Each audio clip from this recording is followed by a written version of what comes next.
Okay, तो આપણે હવે સમાન વિદ્યુત ક્ષેત્રમાં ડાયપોલ પર ટોર્ક, વિદ્યાર્થી મિત્રો તમને હું કહી દઉં કે 11મા ધોરણમાં તમારે હતું કે કોઈ પણ પદાર્થ પર ટોર્ક ક્યારે લાગે, તો કે એ પદાર્થ પર જો બે બળો વિરુદ્ધ દિશામાં હોય અને એ બંને બળો એક રેખસ્થ ન હોય તેવા જ બે બળો ટોર્ક ઉત્પન્ન કરે, નકર ઉત્પન્ન થશે નહીં. તો ઇન શોર્ટ આપણે યાદ રાખવાનું કે ડાયપોલ પર ટોર્ક સમજાવવાનું છે. તો ડાયપોલ પર બે બળો લાગશે, એ બે બળો વિરુદ્ધ દિશામાં હોવા જોઈએ અને એક રેખસ્થ હોવા જોઈએ નહીં. જો બંને બળો એક રેખસ્થ હોય તો એ પદાર્થ ઉપર ટોર્ક લાગશે નહીં, એટલે પરિણામી ટોર્ક શૂન્ય હશે. ખ્યાલ આવ્યો? તો ઇન શોર્ટ એવું કહી શકાય કે પદાર્થ પર ટોર્ક શૂન્ય હોય ને તો બે બળો વિરુદ્ધ દિશામાં હશે અને એક રેખસ્થ હશે, એટલે એ પદાર્થ પર ટોર્ક શૂન્ય, એટલે એ પદાર્થ ચાક ગતિ એટલે કે વર્તુળમાં ગતિ કરશે નહીં. પરંતુ જો આપણે ટોર્ક સમજવું હોય તો એ પદાર્થ પર બંને બળ લાગે છે એ બળો કેવા હોવા જોઈએ, તો કે વિરુદ્ધ દિશામાં ને એક રેખસ્થ હોવા જોઈએ નહીં. ખ્યાલ આવી ગયો વિદ્યાર્થી મિત્રો આ વસ્તુમાં? ઓકે, તો આપણે થિયરી સ્ટાર્ટ કરીએ કે સમાન વિદ્યુત ક્ષેત્રમાં ડાયપોલ પર લાગતું ટોર્ક શું છે તે. ખ્યાલ આવ્યો? ઓકે, ચાલો વિદ્યાર્થી મિત્રો, તમારે સમાન વિદ્યુત ક્ષેત્રમાં એક ડાયપોલ મૂકવાની છે. ખાસ યાદ રાખજો, આપણું વિદ્યુત ક્ષેત્ર આ દિશામાં છે અને એ દિશામાં એટલે કે એ વિદ્યુત ક્ષેત્રમાં તમારે એક ડાયપોલ મૂકવાની છે. ખ્યાલ આવી ગયો વિદ્યાર્થી મિત્રો? ઓકે, ડાયપોલને કઈ રીતે મૂકવી એ બુદ્ધિ વાપરવાની છે. ખ્યાલ આવી ગયો? ઓકે, તો કે સમાન વિદ્યુત ક્ષેત્ર છે અને એમાં હું એક ડાયપોલ મૂકું છું. તો કે ધ્યાન આપજો, સમાન વિદ્યુત ક્ષેત્ર છે ને એમાં હું એક ડાયપોલ મૂકું છું. ડાયપોલમાં આપણે બે વિદ્યુતભાર હોવા જોઈએ, એક ધન વિદ્યુતભાર હોય ને એક ઋણ વિદ્યુતભાર હોય.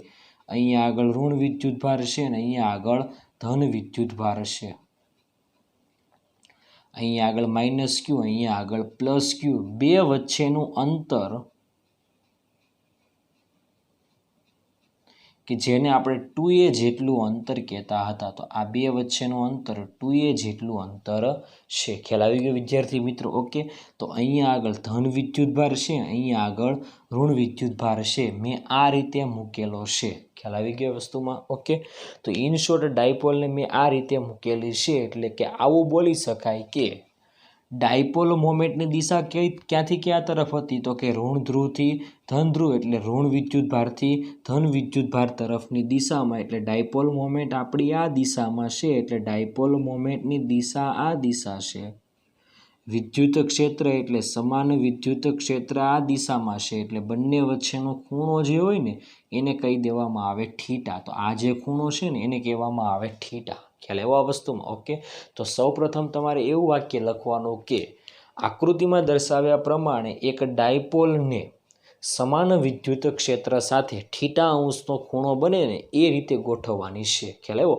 ખૂણો 0 બને ને એ રીતે નહીં ગોઠવતા, ખૂણો θ અંશનો બને એ રીતે ડાયપોલને ગોઠવવામાં આવે છે. ખ્યાલ આવી ગયો આ વસ્તુમાં? ઓકે, ચાલો હવે આ ડાયપોલ પર એક માઇનસ વિદ્યુતભાર છે ને એક પ્લસ વિદ્યુતભાર છે. ઓકે, આપણે આગળ વાત કરેલી કે વિદ્યુત ક્ષેત્રમાં જો ઋણ વિદ્યુતભાર હોય તો એના ઉપર બળ વિદ્યુત ક્ષેત્રની વિરુદ્ધ દિશામાં લાગે અને ધન વિદ્યુતભાર હોય તો એના ઉપર બળ વિદ્યુત ક્ષેત્રની દિશામાં લાગે. આવું આપણે આગળ કીધેલું. ખ્યાલ આવ્યો? દાખલામાં હતું જ્યારે મેં વાત કરેલી કે ઋણ વિદ્યુતભાર પર ઋણ વિદ્યુતભાર પર બળ ક્ષેત્રની વિરુદ્ધ દિશામાં અને ધન વિદ્યુતભાર પર ક્ષેત્રની દિશામાં બળ લાગશે. ખ્યાલ આવ્યો? ઓકે, ચાલો, અને બિંદુવત વિદ્યુતભાર ઉપર બળ F બરાબર QE જેટલું લાગશે. ખ્યાલ આવ્યો આ વસ્તુમાં વિદ્યાર્થી મિત્રો? તો ઇન શોર્ટ આપણે કહી શકાય કે ધન વિદ્યુતભાર પર બળ ક્ષેત્રની દિશામાં લાગે છે, એટલે F બરાબર પ્લસ QE, અને ઋણ વિદ્યુતભાર પર બળ ક્ષેત્રની વિરુદ્ધ દિશામાં લાગે છે, એટલે કે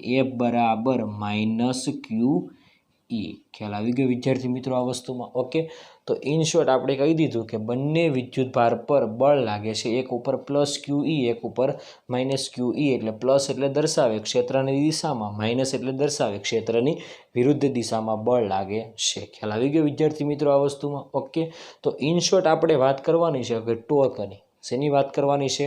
ટોર્ક. તો મેં તમને હમણાં બે કન્ડિશન આપેલી કે કોઈ પણ પદાર્થ પર ટોર્ક ક્યારે લાગે તો કે એ પદાર્થ પર જો સમાન મૂલ્યના અથવા વિરુદ્ધ દિશામાં બળ લાગે તો જો આ બંને બળો વિરુદ્ધ દિશામાંના બળ છે તો કે હા, અને સમાન મૂલ્યના પણ છે તો કન્ડિશન પાલન થયું, સમાન મૂલ્યના પરસ્પર વિરુદ્ધ દિશામાં બળ છે અને આ બંને બળો એક રેખસ્થ બળ નથી એટલે આ ટોર્ક ઉત્પન્ન કરશે. એટલે કારણ કે આ બળની કાર્યરેખા જુઓ ધ્યાનથી આ દિશામાં છે એટલે આ એની બળની કાર્યરેખા છે. ઋણ વિદ્યુત ભાર પર લાગતા બળની કાર્યરેખા આ છે. એટલે ઇન શોર્ટ એવું કહી શકાય કે આ બંનેની કાર્યરેખા એક રેખસ્થ છે નહીં એટલે ટોર્ક લગાવશે. ખ્યાલ આવી ગયો વિદ્યાર્થી મિત્રો આ વસ્તુમાં? ઓકે, તો ઇન શોર્ટ આપણે એવું કહી શકાય કે સમાન વિદ્યુત ક્ષેત્રમાં ડાયપોલ એટલે કે બંને વિદ્યુત ભાર પર બળ લાગે છે. ખ્યાલ આવ્યો? પણ સમાન મૂલ્યના પરસ્પર વિરુદ્ધ દિશામાં છે એટલે કે પરિણામી બળ શૂન્ય થશે. કેમ? તો કે જો સદિશ F બરાબર ધન વિદ્યુત ભાર પર લાગતું બળ પ્લસ QE અને સંપાતપણાના સિદ્ધાંત અનુસાર આપણે વાત કરવી હોય ને વિદ્યાર્થી મિત્રો તો આવું કહી શકાય કે F બરાબર પરિણામી બળ એ વિદ્યુત ભાર પર લાગતું બળ F એ કહી દો અને બી વિદ્યુત ભાર પર લાગતું બળ FB કહી દો. આને કહી દો A બિંદુ અને આને કહી દો P બિંદુ. તો આવું લખી શકાય સદિશ F બરાબર FA પ્લસ FB. FA એટલે સૂત્ર આવે પ્લસ QE અને સરવાળો અને FB એટલે માઇનસ QE. આ બંને કરો એટલે કેટલો જવાબ આવશે? 0. એટલે પરિણામી નેટ બળ કેટલું થશે? શૂન્ય. ખ્યાલ આવ્યો? તો કોઈ પણ પદાર્થ પર જો પરિણામી બળ શૂન્ય હોય તો એટલીસ્ટ એટલું આપણે કહી શકાય કે એ પદાર્થ રેખીય ગતિ કરશે નહીં એટલે રેખીય ગતિ સંતુલનમાં છે એવું કહી શકાય છે. તો અહીંયા આગળ સમાન વિદ્યુત ક્ષેત્રમાં વિદ્યાર્થી મિત્રો જે ડાયપોલ જે છે ને એ ડાયપોલ એવું કહી શકાય કે પરિણામી બળ શૂન્ય હોવાથી ડાયપોલ એ રેખીય સંતુલનમાં છે. ખ્યાલ આવ્યો આ વસ્તુમાં? ઓકે, તો આપણે વાત કરી કે પદાર્થ એટલે કે ડાયપોલ કેવા સંતુલનમાં છે? રેખીય સંતુલનમાં છે. હવે આપણે વાત કરવાની છે ટોર્કની. વિદ્યાર્થી મિત્રો આપણી પાસે ટોર્કનું સૂત્ર હતું. ટાવ બરાબર સૂત્ર શું હતું? તો કે 2 માંથી 1 બળનું મૂલ્ય એટલે આવું લખતા હતા આપણે, એક બળનું મૂલ્ય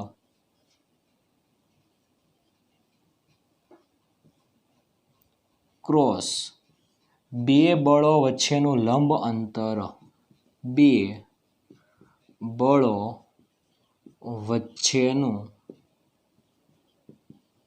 લંબ અંતર.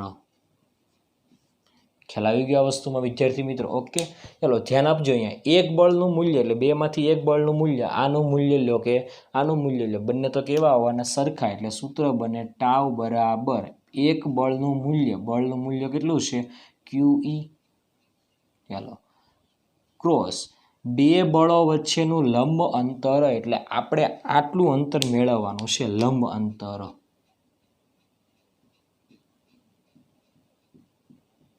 ખ્યાલ આવી ગયો વિદ્યાર્થી મિત્રો? આપણે આટલું અંતર મેળવવાનું છે કારણ કે 2 બળો વચ્ચેનું લંબ અંતર તો આટલું જ થવાનું છે. ઓકે, તો આપણે એવું કહી શકાય કે જો આ થીટા છે ને તો આ પણ થીટા જ થાય અને આ થીટા હોય તો સાઇન થીટા બરાબર સૂત્ર આવે. શું આવશે? તો કે સામેની બાજુના છેદમાં કર્ણ. તો સામેની બાજુને સૂત્રનો કરતા બનાવો તો sine theta is equal to, આપણે આવું સૂત્ર હતું, sine theta is equal to સામેની બાજુ એટલે આયરું છેદમાં કર્ણ એટલે 2a. તો આપણે કહી શકાય કે સામેની બાજુ જે છે ને એને આવું લખી શકાય 2a સાઇન થીટા.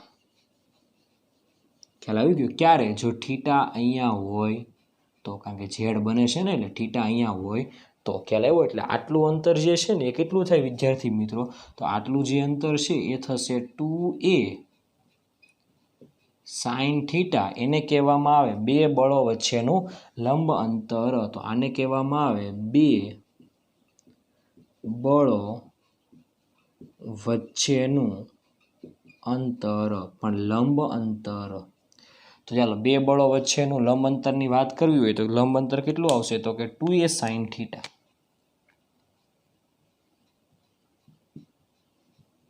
ચાલો 2a 2AQ તો એને કહેવામાં આવે ડાયપોલ મોમેન્ટ, કારણ કે કાલે સૂત્ર હતું ને P બરાબર 2AQ, એટલે 2AQ એટલે એને કહેવાય PE સાઇન થીટા. તો આ હતું આપણું ટોર્ક. તો યાદ રહે વિદ્યાર્થી મિત્રો, આપણને મળી ગયું કે સમાન વિદ્યુત ક્ષેત્રમાં ડાયપોલ પર લાગતું ટોર્ક કેટલું. જે ડબલ નીટમાં ગુજકેટમાં બધી જગ્યાએ જરૂરી સૂત્ર છે કે ટાઉ બરાબર PE સાઇન થીટા. P એટલે ડાયપોલ મોમેન્ટ, E એટલે વિદ્યુત ક્ષેત્ર અને સાઇન થીટા એટલે ડાયપોલ મોમેન્ટ અને વિદ્યુત ક્ષેત્ર વચ્ચેનો ખૂણો. ખ્યાલ આવી ગયો વિદ્યાર્થી મિત્રો આ વસ્તુમાં? ઓકે, ચાલો હવે આપણે વાત કરીએ તો કે ટાવ એ સદિશ રાશિ છે, P ડાયપોલ મોમેન્ટ પણ સદિશ રાશિ છે, E વિદ્યુત ક્ષેત્ર પણ સદિશ રાશિ છે. તો કે સાઇન થીટા ક્યારે આવે? તો કે બે સદિશોનો સદિશ ગુણાકાર કરીએ તો આના ઉપરથી આવું પણ લખી શકાય કે ટાઉ બરાબર P ક્રોસ E, આવું લખી શકાય. તો સૂત્ર આવશે ટાઉ બરાબર P ક્રોસ E, અથવા આના ઉપરથી આ સ્ટેપ પણ બનાવી શકાય કે ટાઉ બરાબર PE સાઇન થીટા. ખ્યાલ આવ્યો? એટલે આ સ્ટેપ બની જશે. ખ્યાલ આવ્યો? તો સૂત્ર યાદ રાખજો વિદ્યાર્થી મિત્રો, બોર્ડમાં પૂછાય છે કે ટાઉ બરાબર એટલે સમાન વિદ્યુત ક્ષેત્રમાં ડાયપોલ પર લાગતા ટોર્કનું સૂત્ર શું હતું? તો કે ટાઉ બરાબર P ક્રોસ E, અથવા એવું કહી શકાય PE સાઇન થીટા. ખ્યાલ આવી ગયો વિદ્યાર્થી મિત્રો આ વસ્તુમાં? ઓકે, તો આ હતી આપણી સમાન વિદ્યુત ક્ષેત્રમાં ડાયપોલ પર લાગતા ટોર્કની થિયરી. ઓકે, ઇન શોર્ટ આવું કહી શકાય જો વિદ્યાર્થી મિત્રો કે અહીંયા આગળ સમાન વિદ્યુત ક્ષેત્ર છે અને એ સમાન વિદ્યુત ક્ષેત્રમાં ધારો કે હું ઋણ અને ધન, એટલે કે અહીંયા આગળ ઋણ વિદ્યુતભાર ને અહીંયા આગળ ધન વિદ્યુતભાર, અહીંયા આગળ ઋણ વિદ્યુતભાર ને અહીંયા આગળ ધન વિદ્યુતભાર, એટલે સમાન વિદ્યુત ક્ષેત્ર આ દિશામાં છે. તો ડાયપોલ આ રીતે મૂકી દઉં તો એનો મતલબ એવો કે એના ઉપર ટોર્ક લાગશે, કારણ કે વાત કરી ને ટોર્ક લાગશે. તો ઇન શોર્ટ ટોર્ક લાગશે એટલે એનો મતલબ એવો કે આ ટોર્ક લાગવાથી આ ડાયપોલ જે છે ને એ આમ વર્તુળમય ગતિ કરશે, એટલે આ રીતે ચાક ગતિ કરશે.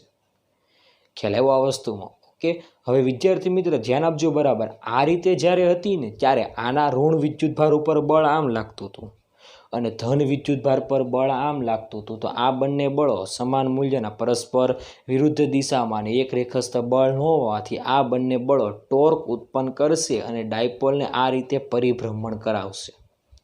ખ્યાલ આવ્યો? એટલે ડાયપોલ આ રીતે પરિભ્રમણ થઈ ગઈ અને પરિભ્રમણને કારણે આ પહેલાં આ રીતે હતી, હવે વિદ્યુત ક્ષેત્રને સમાંતર ગોઠવાઈ ગઈ. જુઓ, ખ્યાલ આવ્યો?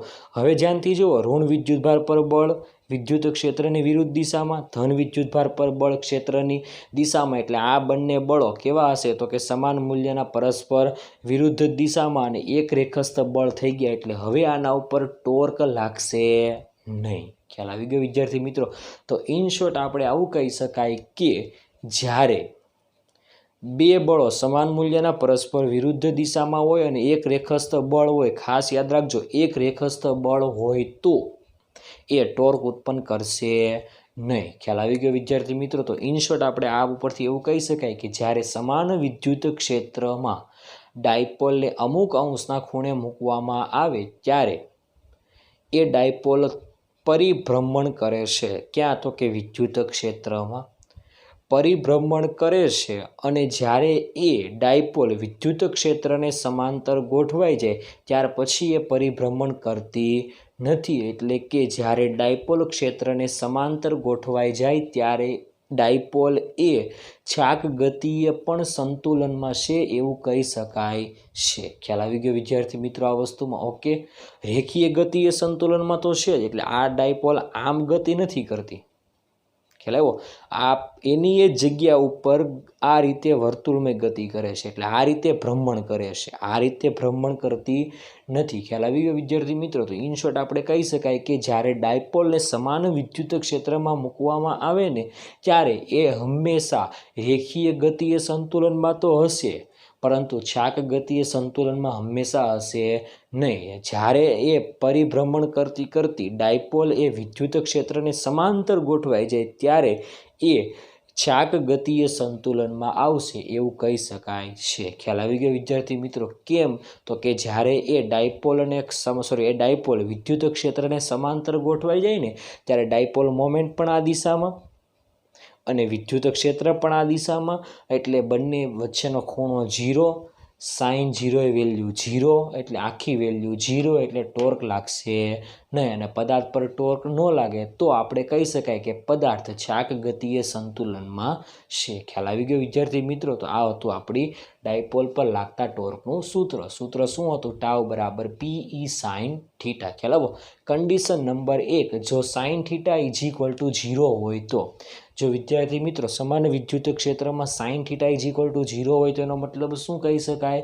તો કે ડાયપોલ એ ક્ષેત્રને સમાંતર છે, કારણ કે અહીંયા ઋણ વિદ્યુતભાર, અહીંયા આગળ ધન વિદ્યુતભાર, ડાયપોલ મોમેન્ટ આ દિશામાં થશે.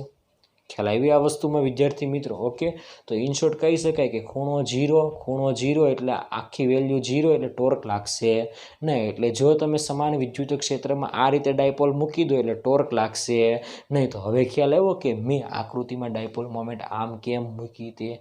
ઓકે, આ રીતે મૂકી શકાય. ખ્યાલ આવી ગયો વિદ્યાર્થી મિત્રો? જો આમ મૂકું તો ઋણ વિદ્યુતભાર અહીંયા, ધન વિદ્યુતભાર અહીંયા, ડાયપોલ મોમેન્ટ ઉપર તરફ, ક્ષેત્ર આ દિશામાં, બંને વચ્ચેનો ખૂણો 90, તો કે 90 એ ટોર્ક મેક્સિમમ, કારણ કે સાઇન 90 એ વેલ્યુ મેક્સિમમ, 1 PE એટલે 1, એટલે torque is equal to maximum મળશે. ખ્યાલ આવ્યો વિદ્યાર્થી મિત્રો? ઓકે, હવે વાત કરીએ તે પ્રમાણે જો ડાયપોલ ક્ષેત્રને લંબ રૂપે હોય તો ટોર્ક મેક્સિમમ, અને ડાયપોલ ક્ષેત્રને સમાંતર હોય તો ટોર્ક કેવું લાગશે?